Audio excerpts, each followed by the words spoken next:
She owned half the city skyline. She couldn't get a table for one at exactly 11:09 on New Year's Eve. Victoria Sinclair stood alone on a cold Chicago sidewalk, staring through the floor-to-ceiling glass of the most sought-after restaurant in the city. She had closed acquisition deals worth 9 figures. She had sat across from senators and CEOs and never once blinked first. She had been on the cover of 3 national business publications in the last 2 years alone, and she could not get through the front door. "I'm so sorry, ma'am." The hostess had the practiced smile of someone who delivered disappointment for a living. "We don't have anything available tonight." Victoria pulled up the confirmation on her phone and turned the screen around. "Reservation confirmed. Booked 6 weeks ago. Corner table, tasting menu, New Year's Eve. I can see the confirmation right here. There was a system issue earlier this evening." The smile didn't waver. "We've had to honor walk-ins who've been waiting. I truly apologize. I'll pay double the rate for any open table." The hostess glanced past her, politely but unmistakably. "It really isn't about that tonight."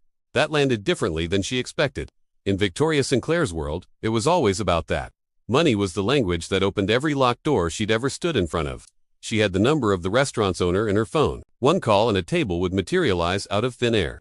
But standing there in the cold, with early fireworks testing the sky above the city, she found she didn't want to make that call.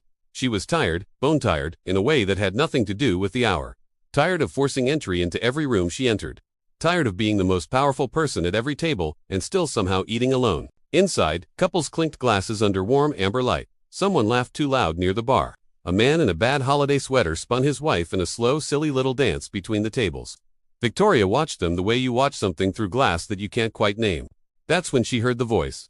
Daddy, small, curious, guileless. "How come that lady is standing outside by herself?" She turned around. A little girl in a bright yellow coat, maybe 6 years old, was holding a star-shaped balloon and looking directly at her with the frank, unfiltered attention that only children can get away with. Beside her stood a man in a navy blazer, clean, simple, slightly worn at the collar, holding his daughter's hand with the easy, conscious grip of someone who'd been doing it for years. He followed his daughter's gaze to Victoria. His eyes held no recognition, no calculation, no assessment of net worth or social standing. Just a brief, straightforward look at another person standing in the cold. He glanced through the glass, then back at her. "I'm sorry to bother you," he said. "Are you waiting on someone, or I had a reservation?" She kept her voice even. "Apparently that doesn't mean much tonight."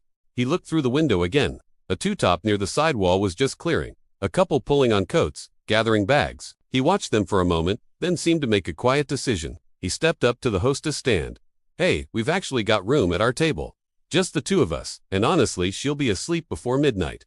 He nodded toward his daughter, then back at Victoria. "Would you want to join us? You shouldn't have to stand out here." Victoria opened her mouth to decline automatically, the word intrude already forming, and then the little girl in the yellow coat stepped up forward with complete confidence. "You can sit with us," she said. "We have good bread." The hostess looked between the 3 of them, then nodded slowly. "If you're all together, I can seat you now." And just like that, the woman whose name was on the side of a downtown tower followed a first-grade teacher and his 6-year-old daughter into a restaurant she couldn't get into alone. His name was James Calloway. He taught 9th grade algebra at Roosevelt High on the north side. His wife Rachel had passed away from cancer 3 years ago. Fast and unfair, the way those things always are. His daughter Piper had decided, with the iron certainty of a 6-year-old who has processed grief in her own private way, that this New Year, they were going somewhere fancy instead of ordering pizza and watching the ball drop on the couch. So James had put on his best blazer and made a reservation. Victoria found herself actually listening as Piper explained, with tremendous seriousness, the details of a school science project involving potato batteries. James described his morning routine, up at 5:30, braiding Piper's hair before school, having only recently graduated from lopsided ponytails to something approaching a real French braid, courtesy of a YouTube tutorial rabbit hole that had consumed several late nights. "You actually sat down and learned how to braid hair," Victoria said. He shrugged, the kind of shrug that doesn't need any words behind it. She wanted French braids. "So I figured it out." Victoria looked at him for a moment. That makes sense. Nobody had talked to her like this in longer than she could remember. No positioning, no agenda, no awareness of what she was worth or what she could do for them. James Calloway was telling her about his daughter's hair and the YouTube tutorial and the 3 attempts before he got it right. And he wasn't performing any of it. She laughed at something he said, not the controlled, boardroom appropriate version she'd refined over years of professional dinners.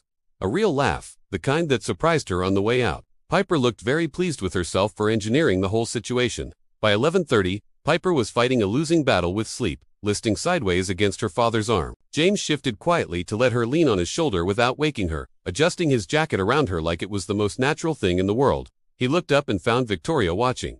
"Thank you for putting up with us tonight," he said quietly. "You're kidding, right?" She shook her head. "I was standing on the sidewalk alone on New Year's Eve. You rescued me. You don't seem like someone who needs rescuing very often." She looked at the table for a moment. "Honestly, tonight, I kind of did." He studied her face with the same straightforward attention he'd given her on the sidewalk, not analyzing, just looking. "You know, I still don't actually know your name."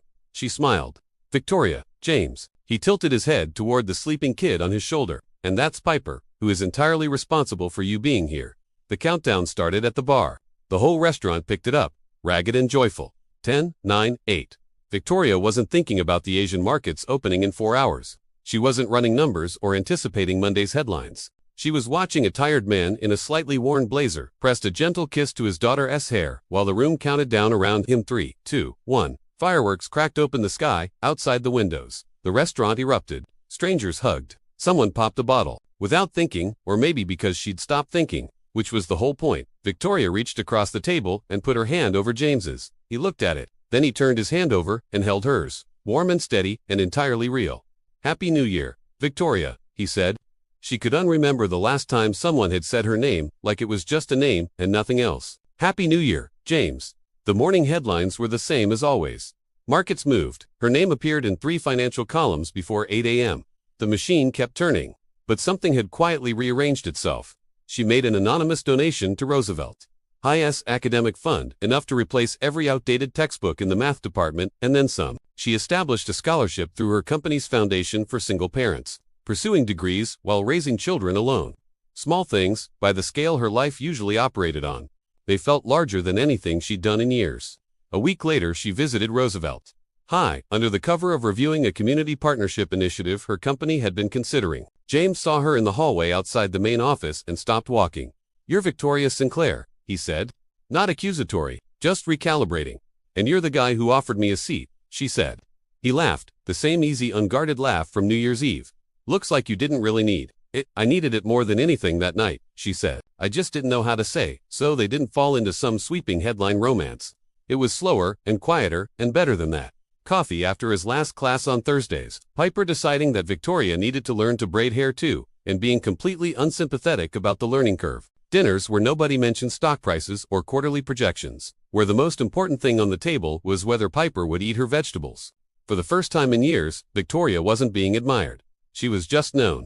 There's a difference that no amount of professional success can close. And James, who had spent 3 years quietly convinced that he didn't have much left to offer the world beyond lesson plans and bedtime stories, discovered that a simple act of human decency on a cold New Year's sidewalk had reached somewhere that no amount of money or power ever had. The most valuable thing Victoria Sinclair owned couldn't be found on any balance sheet. It was a seat at a table with 2 extra chairs, a star-shaped balloon, and someone who looked at her like she was just a person standing in the cold who needed somewhere to be. That's all any of us really need. When you get down to it, if this story hit home like it, share it and subscribe. Someone in your life needs to hear this today. Drop belong in the comments if you've ever felt invisible in a crowded room. We see you. You've got a seat at this table.